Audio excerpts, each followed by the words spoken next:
안녕하세요. 행복한 기다림 이티비입니다.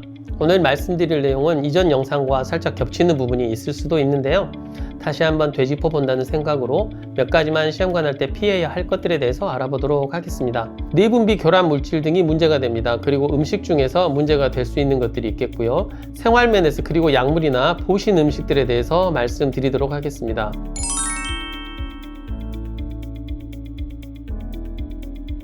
내분비 교란 물질이란 자연계에서 생긴 것이든 인간이 만든 것이든 간에 인체의 내분비 계통 호르몬처럼 생겨서 실제 내분비 기능을 방해하는 것을 말합니다. 내분비 호르몬은 우리의 감정 상태, 신체 대사, 수면, 성욕, 생식 기능을 조절하는 매우 중요한 역할을 합니다.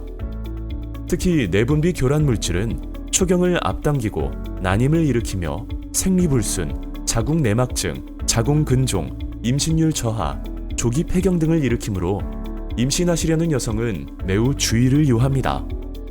교란 물질의 종류는 배기가스, 열전사 영수증 만지기, 플라스틱으로 랩핑된 음식 먹기, 살충제 노출, 세정제, 화장품, 금방칠한 페인트, 담배 연기, 오래된 가구나 컴퓨터, 선크림 등입니다. 우리 몸으로는 흡입하거나 피부를 통해 또는 먹거나 마셔서 들어오게 됩니다. 설명 들으셨듯이 내분비 교란 물질은 사실 실제 생활에서 너무 쉽게 만나는 것들이 대부분입니다.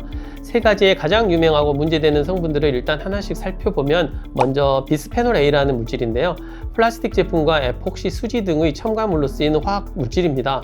대표적으로 마트에서 발급되는 영수증에는 비스페놀 A가 얇게 코팅되어 있고 요즘 코로나 때문에 손 소독제 많이 사용하는데 이 소독제 바르고 영수증을 만지면 피부를 통한 흡수율이 더 올라갑니다. 두 번째로 플라스틱을 부드럽게 하는데 사용되는 가소제인 프탈레이트입니다. 한 연구에 따르면 포장재, 식탁보, 샤워 커튼, 플라스틱 장난감, 비누, 향수 등 광범위하게 사용되는 프탈레이트에 과다 노출되면 조산 위험성이 올라가고 산후 우울증 위험도도 올라가며 유아의 자폐 가능성 역시 상승한다고 합니다. 그리고 시험관하기 시술을 했을 때 배아 생존율을 감소시킬 수 있고 유산의 위험성을 높여 전체적으로 시험관하기 시술 후 임신 가능성을 낮추게 된다고 합니다. 마지막으로 내연재로 사용되는 PBDES인데요. 건축자재, 매트리스, 카펫 안감 등 불에 타지 않도록 해야 하는데 많이 사용되고 있습니다. 노출 시 여성에게서 갑상선 질환의 위험성이 현저하게 높아진다고 합니다. 갑상선 질환은 여성 호르몬 균형에 문제가 발생해서 임신율이 감소하게 되며 한 연구에 의하면 PBDES에 노출된 여성의 착상률이 감소했다는 보고도 있습니다. 그럼 어떻게 환경 호르몬이나 내분비 교란 물질을 피할 수 있을까요? 이전 영상 전자레인지가 난임을 일으킨다 편을 참고하시면 되는데 간단히 다시 정리해보면 일회용을 일단 멀리합니다. 배달업체에서 가져온 플라스틱 숟가락이나 젓가락 사용을 자제하고 허용 용기 아닌 플라스틱 용기를 전자레인지에 넣고 사용하지 않으셔야 합니다. 영수증은 가급적 앱을 사용해서 받고 실제 영수증은 건네받지 않도록 하시고요. 식품 용기 가열할 때는 유리 용기를 가급적 사용하고 웬만하면 컵라면은 괜찮다고 해도 전자레인지에 넣지 않으셨으면 합니다. 즉 그릇은 유리나 사기로 된 거 쓰고 플라스틱 사용 최소화하고 피부에 살충제나 모기약 묻지 않게 하고 뭔가를 태우는 곳 근처에는 가지 않으시는 것이 좋겠습니다.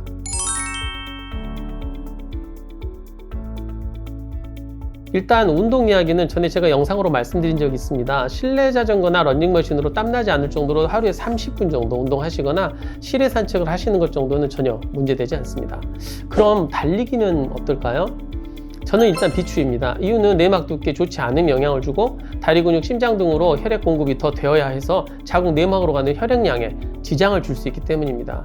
특히 이식 후에는 가급적 일반적인 생활만 하시고 규칙적인 운동에 너무 집착하실 필요는 없으니까 참고 바랍니다. 또한 드시고 있는 모든 약은 반드시 주치의에게 알려주셔야 합니다. 알레르기 약이나 약국에서 그냥 살 수 있는 일반 의약품 같이 별것 아닐 것 같은 약들이라도 생식 능력을 약화시키거나 호르몬 불균형을 유발해서 결국 시험관하기 시술 결과에 악영향을 줄 수 있습니다. 특히 스테로이드, 진통제, 갑상선약, 우울증 등 정신과약, 여성 호르몬이 포함된 피부과 약 등은 반드시 시술 전에 지속 여부에 대한 상담을 한 후 사용할지 말지 결론을 내야 하니까 이런 분들은 담당쌤한테 사전에 알려주셔야 합니다. 시험관하기 시술 중 잠자리는 어떨까요? 물론 가능합니다. 단 난자 채취 3일 전부터는 금욕하셔야 난자 채취 때 정액 채취도 같이 하게 되니까 보다 건강한 적당한 정자와 정자량이 많은 정액을 채취할 수 있다는 점은 기억하시고요.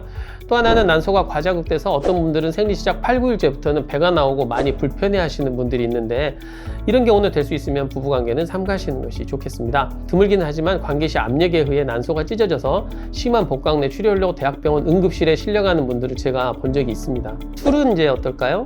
일주일에 맥주 한두 잔 정도 마시는 것은 문제되지 않지만 그 이상을 마시는 것은 과배란 주사의 효과를 감소시키고 오히려 감정 기복을 더 심하게 할 수 있어서 조심하시는 것이 좋습니다.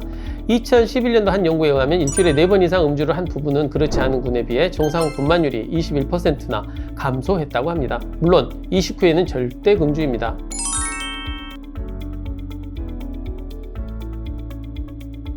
시험관 아기 시술은 매우 색다른 경험이면서 하고 싶지 않고 불편한 시간을 보내야 하는 과정입니다. 그동안 우리가 신체적, 정서적 균형 상태를 유지하기 위해서 할 수 있는 것들을 말씀드리겠습니다. 물을 충분히 마시자. 7시간 이상 충분히 자고 시간 되면 낮잠도 시도해보자. 이 시기만큼은 좋아하는 과자나 과일 참지 말고 사서 먹자. 친구들과 만나고 남편과 데이트도 하고 요가나 명상, 독서 등 정적인 감정 조절 활동도 하고 따뜻한 그러나 너무 뜨겁지는 않은 탕 목욕도 하세요. 복부를 제외한 다른 부위의 가벼운 마사지도 문제되지 않습니다. 잘 들으셨나요? 오늘은 시험관하기 시술 과정, 이식 후 주의해야 할 점과 궁금해 하실 만한 내용으로 말씀드렸습니다. 배달 음식을 전혀 안 먹을 수는 없으니까 배달 후 귀찮더라도 그릇과 접시에 담아서 드시는 것이 좋겠습니다. 그리고 향초 등 태워서 방향 효과를 내는 것들은 사용하지 마시고 압축된 공기를 뿜어서 뭔가 효과를 내는 것들, 예를 들면 F킬러 같은 건 사용하시면 안 됩니다. 이것저것 다 따지고 조심하면서 진행하기 너무 피곤하다고 생각하실 수도 있지만 지금은 정성의 답을 쌓는 거니까 할 수 있는 것은 되도록 해보고 피할 수 있는 것은 피해가면서 생활하시는 것이 저는 맞다고 생각합니다. 모두 성공을 빕니다. 감사합니다.